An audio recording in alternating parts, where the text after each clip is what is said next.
तो फ्रेंड्स देखो केड़ गोटे हाथी मो मोबाइल कैमेराटा भी जस्ट जना पड़नी क्लीयर तो देखो। हेलो फ्रेंड्स जय Jagannath welcome to my new blog. तो फ्रेंड्स बर्तमान टाइम आसीगला 12:30 बर्तमान मुझे कॉलेज तो कॉलेज रे काम था तो कॉलेज आज आसिक बर्तमान गाधोई खाई बर्तमान जाऊँगी बो बर्तमान कहीं मत कही ना मुझे मत पलि कड़े भाई बोर आ बाकी मोर ये शो गछ आमर शेष पूरा पाखापाखि आइला ये बचीबनी जहाँ जना पड़ू तो चलो भात खाईदे गोटे मिली बारे आज ब्लॉग स्टार्ट करवा। तो फ्रेंड्स बर्तमान मिली बाड़ुचे आसिक आम घरे बो ना बोली मोर ये खाया बड़ा जेजे भी बस पड़े आ मिली बाड़ुची तो मुझे खाईदी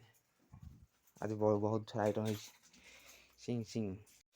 तो फ्रेंड्स बर्तमान मोर खिया सरीगला जेजेंर भी सरीगला जेजे पड़े दुआर को शोया माने मो दुआर शोचुनी खरा पड़ी बोली आउ कथा बो हेका जाइए बो भाई हेका जाइए कुआ न जाइए मामू घर मामू को सान मामू को देह खराब तो देह खराब बेले कौन गाड़ी फेड़ एक्सीडेंट होता तो खंडे गड़ा से जाइए केरल ठी से केरल पड़े बर्तमान गाँव को से बर्तमान भाई हेका जाइए मामू घर तो आसी ना बर्तमान आसवे के कौन कर फोन कर बुझाबुझी करवा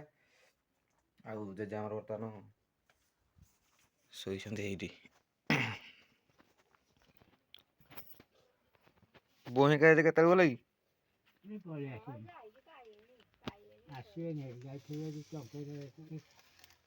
तो गले बहुत समय है आसे बोधे पाखापाखि घंटे अध घंटा भर आसी तो मुझे मोटे जाता मुझे जापारे कहीं मोर कलेज था या पुणी ब्लग फ्लग करी तो भाई की बो जा।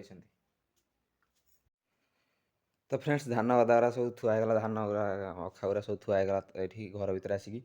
तो एरा को बाकी जहाँ जमी बिका कथा बिका हे बाकी जहाँ जोरा कहे बो भाई कहे तो जो जहाँ बसा हे चाउल कराव तो एरा सब चाउल कराव बाकी बसैकी धान बसैकी मेसीन पुणी चाउल कराव आमर 10-12टा हो तो ये सब मेसीन बसैकी चाउल कराव तो ये गोटे थुआ बाकी ये साग ये पूरा पूरा बेरेन्डा पूरा कभर कर देछि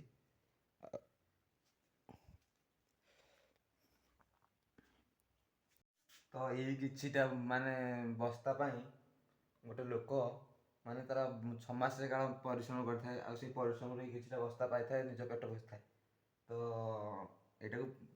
करिया बहुत सहज न भारी कष्ट परिश्रम काम तो जे कर से जानी बहुत परिश्रम काम रहते जो धान गुरा थुआ है सब सहजरे आसे ही जाएनि गोटे जो मैंने गरीब लोक से निजे खटी करती आ जो मैंने धनी लोक से निजे पैसा पकई करते चारिड़े बुलती समय लोक करती लोक ना भी लोक मुंड टेंशन हो जाए बाकी आम तो आम निजे करदे से सब थुआईरा। तो फ्रेंड्स बर्तमान गाँ पाखक आम हाथी आए बर्तमान आर वर्ष आई तो ए वर्ष पुणी आई टाइम जाइए आर वर्ष धान धान फान सब खाई आमर ये साइड बिल था आमर तो ना आमर हाड़ ना तो आम बाबा घर बिल था तो से खाई तो ए वर्ष भी आई हाथी तो चलो जी देखा दौड़ की आप देखिए वीडियो कर। तो फ्रेंड्स देखो केड़े बड़ हाथी आ बाकी मु बर्तमान एना आसी पहुँचली जस्ट पहुँचला गोटे हाथी ठिया है लोक मैंने सब तोड़ुंट बाकी मु मोर ब्लॉग टाइप तो करें खाली जस्ट वीडियो कर वीडियो करके आप देखो बाकी साउंडटा काटिदेची कहीं लोक मैंने स्लांग्स यूज कर साउंडटा काटिदेची टिके समय अपेक्षा कला मैंने पछरे पुणी लास्ट को देखा 3टा कि 4टा हाथी आसी तो मुझे करें ये कली ये कली कहीं हाथी भर भिड करूँ ना कौन करूँ तो से मुझे करें तो जी देखा अच्छे प्रबल हाथी भितर भी अच्छा जस्ट 3-4टा बाहर थे बाहर को ये गोटे अच्छी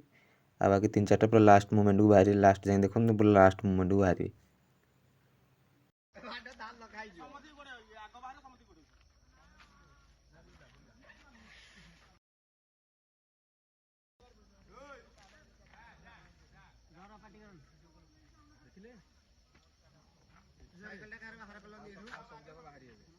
लोक साइड करेला आ सब जगह बाहरी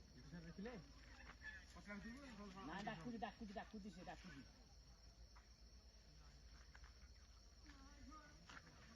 तो फ्रेंड्स देखंतु वर्तमान बाहरला आउ 3-4टा कि 2-3टा हाथी बाहरले पिला दी गोटे आउ बड़ 2-3टा बाहरले एही साइड रु प्रबल हाथी। तो फ्रेंड्स वर्तमान मु आसी पहुँची गली घरे तो समान 17टा हाथी आइछन्ती आम एपटू तो आम गाँव तो नुह माने आम गाँव ठू 2 किलोमीटर दूर आइछन्ती आम जाइतु देखा वर्तमान मु एना आउची आउ जबरी हाले भी हेइछि कहिना को हालारे मु तो आठी माने ब्लॉग कर पालिन ब्लॉग टाइप कर पालिनी जस्ट खाली एमते वीडियो टाइप जस्ट एमती करछि आउ